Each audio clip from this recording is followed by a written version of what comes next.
Hello friends, welcome to my channel. ఈరోజు మనం వినాయక చవితి నాడు చంద్రుడిని ఎందుకు చూడకూడదో ఒక చిన్న కథ ద్వారా మనం తెలుసుకుందాం. ఆ కథ ఏమిటో ఇప్పుడు మనం చూద్దాం. వినాయకుడు భోజన ప్రియుడు కావడంతో తను బొజ్జ నిండా భోజనం చేసి తన తల్లిదండ్రుల దగ్గరికి బయలుదేరుతారు. తన వాహనము అయిన మూషికం మీద. అలా బయలుదేరిన వినాయకుడు తల్లిదండ్రుల దగ్గరికి చేరుకున్న వినాయకుడు తల్లిదండ్రులకు నమస్కారం చెయ్యాలని మోకాళ్ళపై కూర్చోబోతుంటే తను తిన్న ఆహారం కారణంతో తను కూర్చోలేకపోతాడు. అప్పుడు శివుడి తలలో ఉన్న చంద్రుడు వినాయకుడిని చూసి నవ్వుతాడు.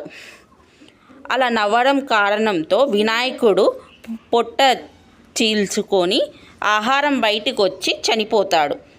అలా వినాయకుడు చనిపోవడం చూసిన పార్వతీదేవి ఆగ్రహంతో పార్వతీదేవి చంద్రుడికి ఇలా శాపం పెడుతుంది.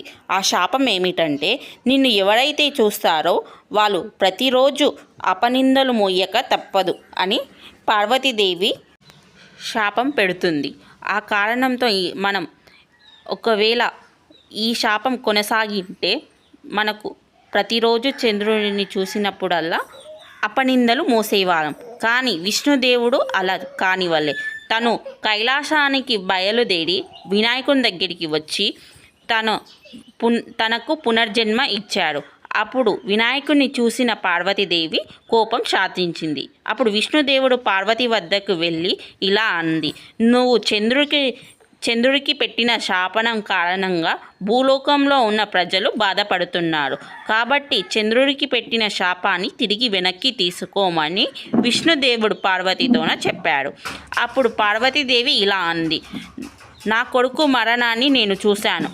నా కొడుకు జన్మించిన చవితి నాడే మరణించారు. కాబట్టి నేను శాపాన్ని తిరిగి వెనక్కి తీసుకోలేను. కానీ నేను ఒకటి చేయగలను. ఎవరైతే వినాయక చవితి నాడు చంద్రుణ్ణి చూస్తారో వాళ్ళు ఆ సంవత్సరం మొత్తం అపనిందలు మోయక తప్పదు. అంటే నా కొడుకు జన్మించిన నాడే మరణించారు.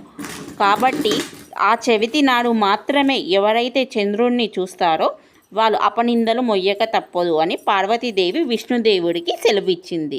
ఈ కారణంతో విష్ణుదేవుడు కూడా సరే అని అన్నాడు. అందుకే వినాయక చవితి నాడు ఎవరైతే చంద్రుడిని చూస్తారో ఆ సంవత్సరం మొత్తం అపనిందలు మొయ్యక తప్పదు అని అంటారు. మన పెద్దలు కూడా అన్నారు, చవితి నాడు ఎవరైతే చంద్రుడిని చూస్తారో అపనిందలు మోస్తారు అని. జై బోలో గణేష్ మహారాజ్కి జై. ఈ కథ మీకు నచ్చిందని నేను అనుకుంటున్నా. శివపార్వతులు అయిన వినాయకునికి కథ మీకు నచ్చిందని అనుకుంటున్నాను. Like, subscribe, don't miss the bell icon.